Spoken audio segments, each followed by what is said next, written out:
నమస్తే, welcome to 69 TV. నేను మీ సుమాంజలి. ముందుగా బులెటిన్లోని హెడ్లైన్స్.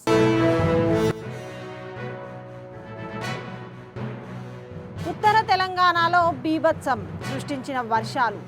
వరద ప్రభావిత ప్రాంతాల్లో CM Revanth Reddy aerial survey.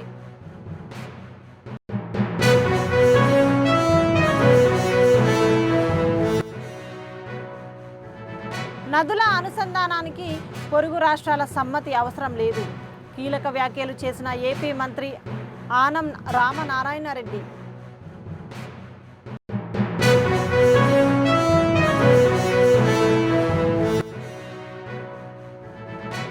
రేపు విశాఖలో జనసేన పార్టీ కార్యకర్తల సమావేశం. సభా వేదికను సర్వాంగ సుందరంగా ముస్తాబు చేసిన పార్టీ శ్రేణులు.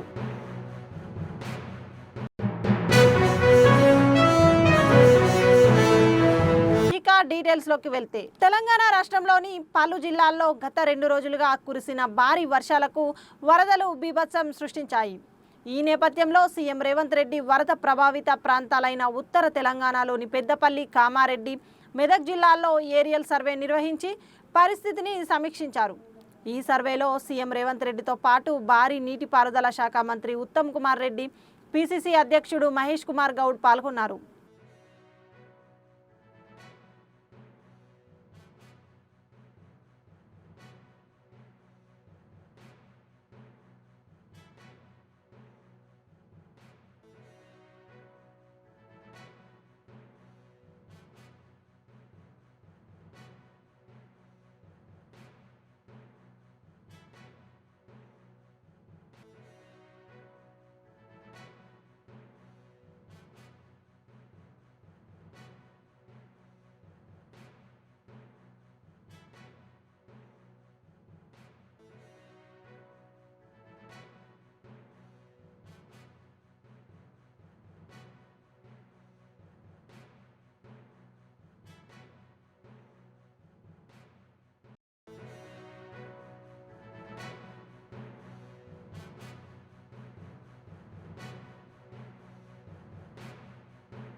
గోదావరి, కృష్ణా, పెన్నా నదుల అనుసంధానంపై సీఎం చంద్రబాబు ఆలోచన చేస్తున్నారని మంత్రి ఆనం రామనారాయణ రెడ్డి తెలిపారు.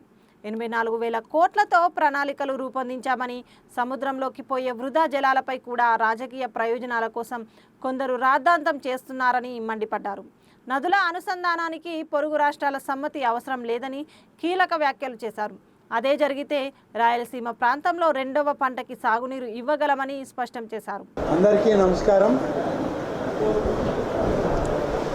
ఈరోజు నెల్లూరు జిల్లా సాగునీటి చరిత్రలో ఒక నూతన అధ్యాయం, చరిత్రలో ఎన్నడూ లేనటువంటిది. నాకు తెలిసి సోమశిల, తెలుగు గంగ ప్రాజెక్టులు వచ్చాక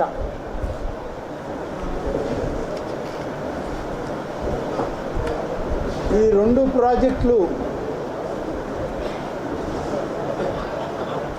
నీటి సామర్థ్యం సోమశిల 78 టీఎంసీలు అయితే తెలుగు గంగ 68 టీఎంసీల నీరు నిల్వ చేసుకునే అవకాశం. కానీ ఎప్పుడు కూడా మొదటి పంటకు నీరు ఇచ్చిన తర్వాత రెండవ పంటకు నీళ్ళు ఇవ్వాలి అని అంటే అటు సోమశిల ప్రాజెక్టు క్రింద కానీ తెలుగు గంగ ప్రాజెక్టు క్రింద కానీ ఒక పెద్ద యుద్ధమే జరిగేది నెల్లూరు జిల్లాలో ప్రజాప్రతినిధుల మధ్య. ఏ కాలువకి ఎంత నీరు ఇవ్వాలి, ఏ కాలువకి ఎన్ని ఎకరాలకి నీరు ఇవ్వాలి, అలాగే రైపేరియన్ రైట్స్ అనేటువంటి ఒక విధానంలో క్రిందినున్నటువంటి రైతాంగానికి నెల్లూరులో ఎలా నీరు ఇవ్వాలనేది ప్రతి ఐఏబీ సమావేశంలో సంవత్సరానికి ఒక్కసారి అయినా వాదోపవాదాలు, ఆ వాదోపవాదాల మధ్య అలకలు తిట్లు అన్నీ నడిచినాయి. ఇది తొలి సంవత్సరం. చంద్రబాబు గారి నాయకత్వంలో ముఖ్యమంత్రిగా కూటమి ప్రభుత్వం ఏర్పడిన తరువాత సాగునీటి జలాలని సక్రమమైన రీతిలో నిలుపు చేసుకొని క్రిందనున్నటువంటి రైతాంగానికి రెండవ పంటకు కూడా నీళ్ళు ఇచ్చినటువంటి పరిస్థితి నెల్లూరు జిల్లా చరిత్రలో ఇది ఒక నూతన అధ్యాయం.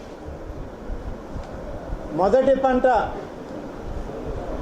దాదాపుగా నెల్లూరు, ఉమ్మడి నెల్లూరు జిల్లా తెలుగు గంగ దానిలో యాడ్ అయినటువంటి సత్యవేడు శ్రీకాళహస్తితోటి కలుపుకొని దాదాపు 6 లక్షల ఎకరాలకు నీళ్ళు ఇచ్చాం.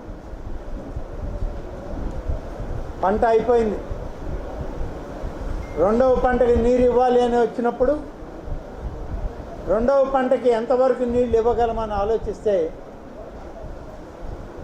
సోమశిల తెలుగు గంగ ప్రాజెక్టులో మొదటి పంట తర్వాత కూడా రెండవ పంటకు సమృద్ధిగా నీరు ఇచ్చినా మిగులు ఇంకా ఒక 15-20 టీఎంసీలు ఉంటాయని చెప్పి మేము అంచనాలు వేసి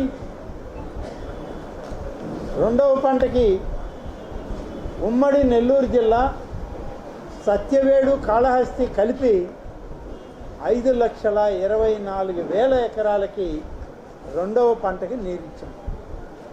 ఒక్క నెల్లూరు జిల్లాకే అయితే దాదాపుగా 4 లక్షల ఎకరాలకి సాగునీరు రెండవ పంటకి పెట్టుకోండి అని ఇచ్చాం. ఇన్ని నీళ్ళు ఇచ్చాక రెండవ పంట చివరి దశకు వచ్చింది.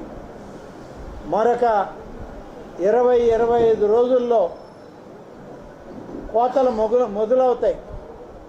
వరి కోతలు మొదలై రెండవ పంట ధాన్యం రైతులు ఇంటికి తెచ్చుకునే పరిస్థితులు ఇవాళ ఉన్నటువంటి పరిస్థితి చూస్తే సోమశిల జలాశయంలో 59.5 టీఎంసీల నీరు రెండవ పంట చివరి దశకు వచ్చినా ఇవాళ ఉన్నాయి. అదేవిధంగా తెలుగు గంగ కండలేరు రిజర్వాయర్లో 35 టీఎంసీల నీరు ఇవాళ కండలేరు జలాశయంలో ఉంది.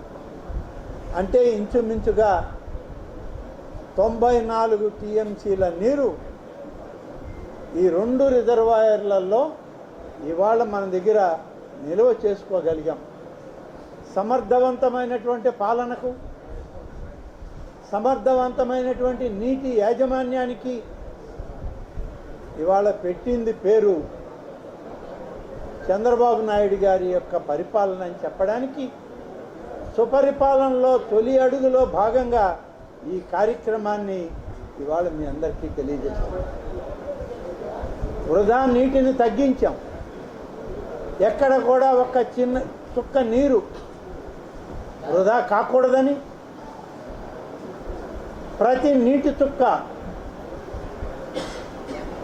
ఆ యొక్క భూమికే చేరాలి, అందులో పంటలు పండాలి, రైతులు ఆరోగ్యవంతంగా వాళ్ళ యొక్క ఆనందోత్సాహాల్లో ఆ కుటుంబం ఉండాలని చెప్పి కోరుకున్న కూటమి ప్రభుత్వం ఇవాళ ఇంత పెద్ద ఎత్తున నీటిని విడుదల చేసి నిలుపు కూడా చేసుకోగలిగాం. ప్రభుత్వం రైతాంగానికి ఒకటే విజ్ఞప్తి చేస్తూ ఉంది, నీరు ఉంది కదా అని విచ్చలవిడిగా నీటిని వృధా చేసుకోవద్దు. ఇవాళ నీరు అనేటువంటిది భగవంతుడి సృష్టిలో భాగం. మనం ఎన్ని ప్రయత్నాలు చేసినా, ఎన్ని అడ్డుకట్టలు వేసినా, ఎన్ని నదీ ప్రవాహాలకి బ్యారేజీలు కట్టినా, ప్రాజెక్టులు కట్టినా, చివరికి ప్రతి నీటి బొట్టు ప్రతి మనిషి గొంతు తడపడానికి, ప్రతి సెంటు భూమి తడవడానికి ఉపయోగపెట్టాలి. వృధాగా సముద్రంలోకి జలాలను విడుదల చేసే పరిస్థితి రాకూడదనేదే ఈరోజు మన ప్రభుత్వం యొక్క లక్ష్యం. రైతాంగానికి కూడా విజ్ఞప్తి చేసేది, జాగ్రత్తగా వాడుకోండి, ప్రతి నీటి బొట్టును ఒడిసిపట్టండి, మీ భూముల్లో మంచి పంటలను పండించండి. ఇవాళ ఒక అడుగు ముందుకేస్తూ ఉంది మన ప్రభుత్వం. కేవలం ఒక్క వరి పంట మీదనే రైతాంగం అంతా ఆధారపడితే ఆ వరి పంటకు కూడా ధరలు తగ్గుముఖం పడుతూ ఉన్నాయి. పండించినటువంటి పంటకి పెట్టినటువంటి ఖర్చులకి ఈరోజు ఖర్చులు సరిగా రానటువంటి పరిస్థితి ఉంది. అందుకనే ప్రభుత్వం ఆలోచన చేసి రాబోయే పంటల కాలానికి ఏదైనా సరే నీరు ఇస్తాం. మొదటి పంట మీ ఆలోచన ప్రకారం మీరు చేయండి, రెండవ పంట మాత్రం తప్పనిసరిగా మెట్ట పైర్లు, కమర్షియల్ క్రాప్స్కి ప్రాధాన్యతనివ్వండి. మీ భూమి దిగుబడి కూడా పెరుగుతుంది. దిగుబడితో పాటు ఈ యొక్క కెమికల్ ఫర్టిలైజర్స్ ఏదైతే యూరియా, సల్ఫేట్ ఇలాంటివన్నీ ఉన్నాయో వాటిని తగ్గించి భూమిని కాపాడుకుందాం, భూమికి రక్షణనిద్దాం అనేటువంటి మాట కూడా ఇప్పుడు ప్రభుత్వం రాబోయేటువంటి కాలంలో చెప్పడానికి అన్ని విధాల ప్రయత్నం చేస్తూ ఉన్నాం. అన్ని పంటలు వరి ధాన్యమే అయితే ధాన్యం దిగుబడి తగ్గుతూ ఉంది. ధాన్యం దిగుబడి తగ్గే కొంది రైతులు యూరియా లాంటి కెమికల్ ఫర్టిలైజర్స్ని ఎక్కువ వాడుతూ ఆ భూమిని సారవంతం లేకుండా చేసే పరిస్థితి ఏర్పడతా ఉంది. కాబట్టి ఇవాళ యూరియా ఎంత మోతాదులో వేయాలనో, లేకుంటే పెస్టిసైడ్స్ ఎంత మోతాదులో వేయాలనో అంతకే మనం పరిమితం కావాలి. కానీ అంతకు మించినటువంటి పరిమాణంలో మనం ఈ యొక్క ఫర్టిలైజర్స్ను వాడితే దానివల్ల మన భూమి నష్టపోతుంది. మన భూమి దానిలో పంట కూడా అలాగే తగ్గిపోయే పరిస్థితి ఉంది. ఎక్కువ వరి పండించే కొంది. విశాఖలో జనసేన పార్టీ అధినేత సభకు ఏర్పాట్లు పూర్తయ్యాయి. ఇందిరాగాంధీ స్టేడియంలో జరగనున్న ఈ సమావేశానికి పార్టీ అధ్యక్షుడు పవన్ కళ్యాణ్ ఇప్పటికే విశాఖ చేరుకొని సమావేశాలను నిర్వహిస్తున్నారు. సభా ప్రాంగణాన్ని సర్వాంగ సుందరంగా తీర్చిదిద్దారు. 30న జరిగే ఈ కార్యకర్తల సమావేశానికి అల్లూరి సీతారామరాజు ప్రాంగణంగా నామకరణం చేశారు.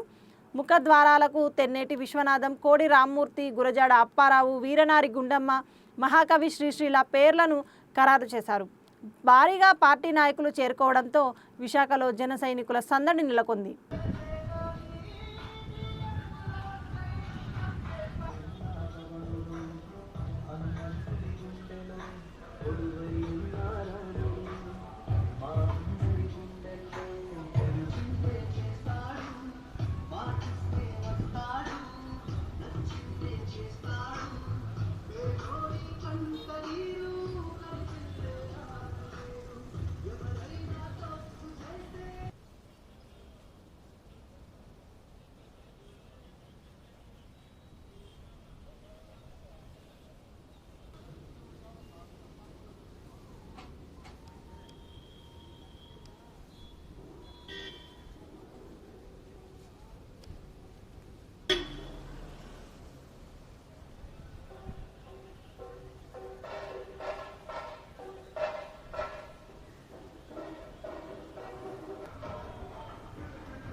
గురించి మాట్లాడే అర్హత వైసీపీకి లేదని, రంగుల రెడ్డికి ప్రజలు 11 సీట్లు ఇచ్చినా బుద్ధి రాలేదని మంత్రి సవిత అన్నారు. గత పాలకులు చేసిన తప్పులను కూటమి ప్రభుత్వం సరిచేస్తోందని, రాష్ట్రాన్ని అధోగతి పాలు చేసిన వైఎస్ జగన్కు కూటమి ప్రభుత్వం అందిస్తున్న సూపర్ 6 పథకాలు చూసి పిచ్చి పడుతోందని ఎద్దేవా చేశారు.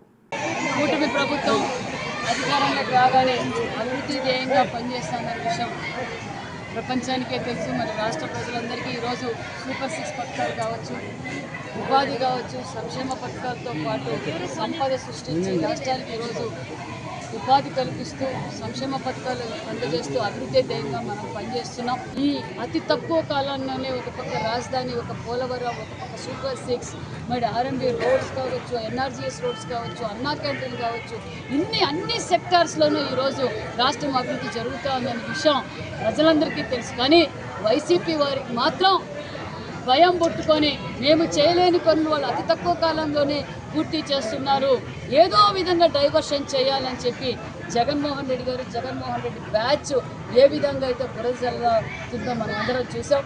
పెన్షన్ల విషయంలో కూడా ప్రభుత్వంపై బురద జల్లుతున్నారు. అర్హులందరికీ పెన్షన్. విద్యుత్ ఛార్జీల వ్యతిరేక ఆందోళనలో బషీర్బాగ్ వద్ద పోలీసులు జరిపిన కాల్పుల్లో ప్రాణాలు అర్పించిన అమరవీరుల 25వ వర్ధంతి సందర్భంగా రాష్ట్ర వ్యాప్తంగా వామపక్ష పార్టీల ఆధ్వర్యంలో నివాళి కార్యక్రమాలు జరిగాయి. గుంటూరులో జరిగిన ప్రతిజ్ఞ కార్యక్రమంలో సిపిఐ రాష్ట్ర కార్యదర్శి వర్గ సభ్యులు జంగాల అజయ్ కుమార్, సిపిఎం రాష్ట్ర కార్యదర్శి వర్గ సభ్యులు ప్రభాకర్ రెడ్డి హాజరయ్యారు. చంద్రబాబు మళ్లీ అధికారంలోకి వచ్చిన తర్వాత కూడా విద్యుత్ ఛార్జీల పెంపుదల కొనసాగుతోందని ఈ సందర్భంగా వారు ఆరోపించారు.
నమస్కారం.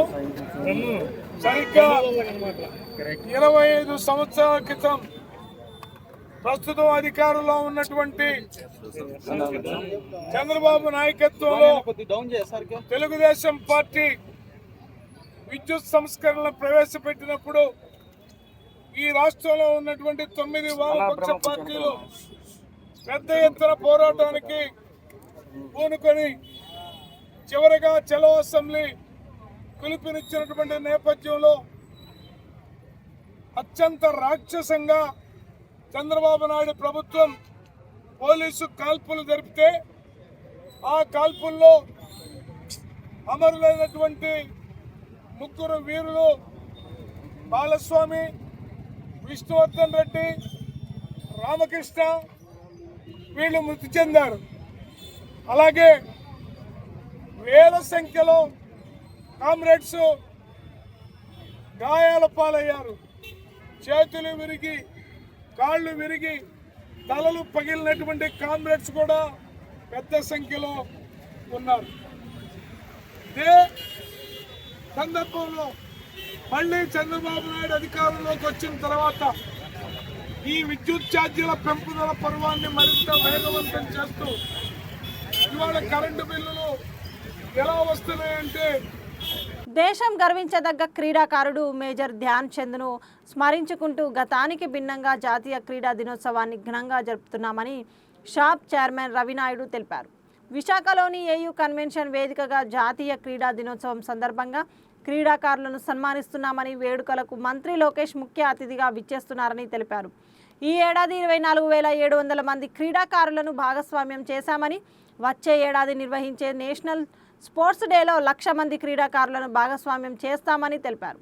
గత ప్రభుత్వం క్రీడలను కనీసం పట్టించుకోలేదని, క్రీడలకు కూటమి ప్రభుత్వం అధిక ప్రాధాన్యతనిస్తుందని రవినాయుడు తెలిపారు.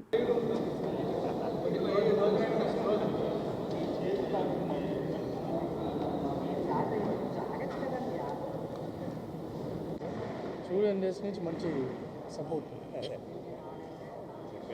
మొన్న 4,000 మంది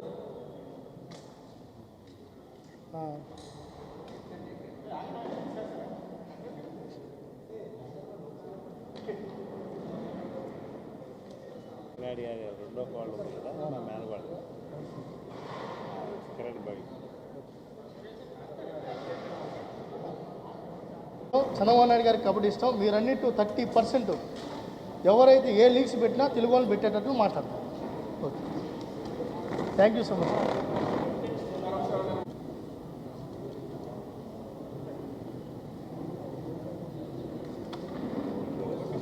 నా హంబుల్ రిక్వెస్ట్, ఎంత స్పోర్ట్స్కి ఎంత సపోర్ట్ చేస్తారో రేపు ఎంత వీలైతే అంత సపోర్ట్ చేయాలని రిక్వెస్ట్ చేస్తున్నాం.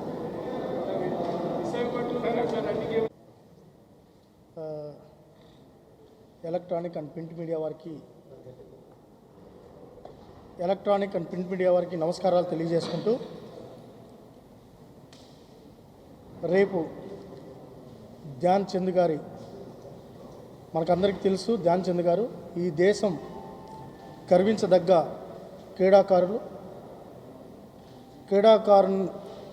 ఆయన్ని స్మరించుకుంటూ నేషనల్ స్పోర్ట్స్ డేని నిర్వహించుకుంటున్నాం.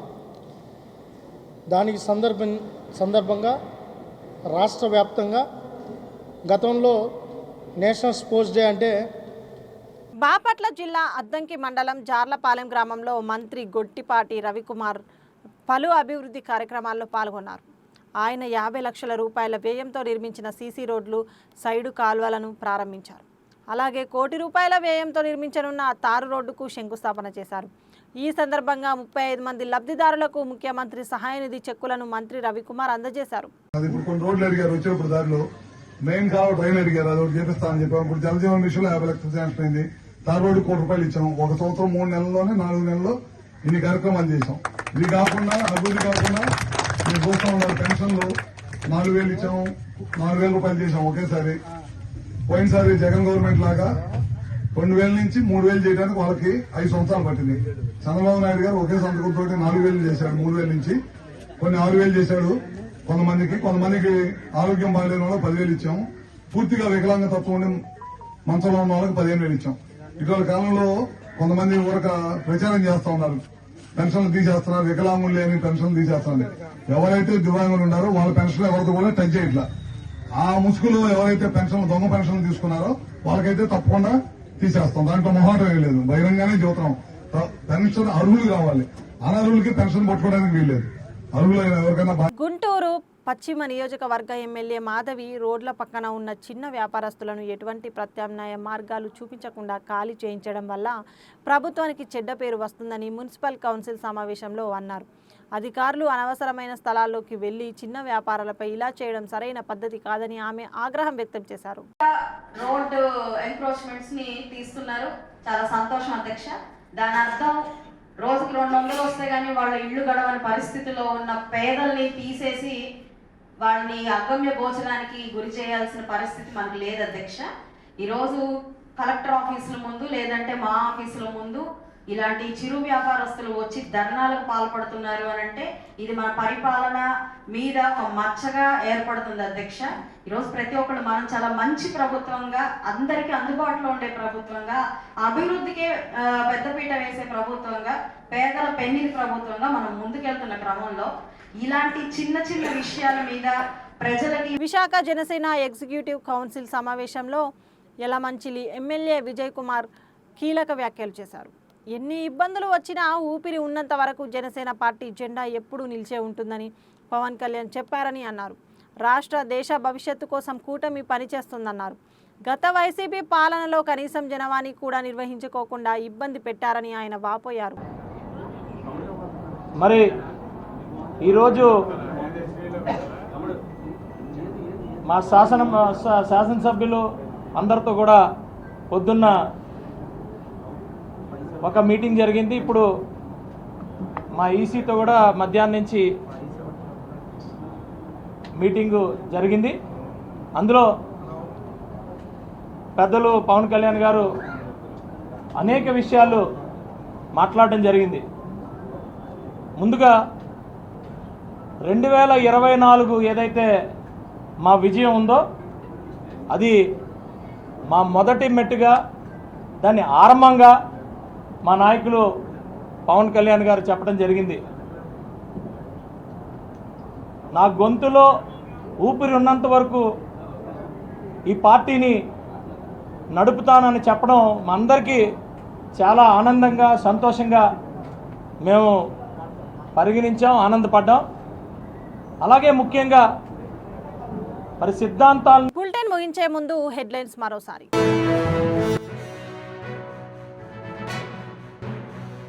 ఉత్తర తెలంగాణలో బీభత్సం సృష్టించిన వర్షాలు.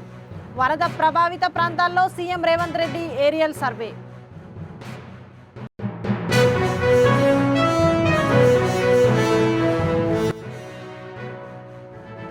నదుల అనుసంధానానికి పొరుగు రాష్ట్రాల సమ్మతి అవసరం లేదు. కీలక వ్యాఖ్యలు చేసిన ఏపీ మంత్రి ఆనం రామనారాయణ రెడ్డి.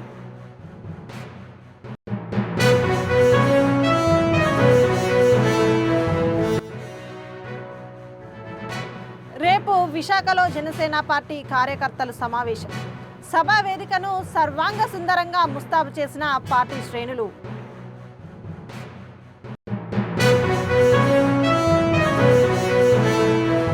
ఇవి బులెటిన్ విశేషాలు. మరిన్ని అప్డేట్స్ కోసం చూస్తూనే ఉండండి 69 టీవీ తెలుగు న్యూస్. నేను మీ సుమాంజలి.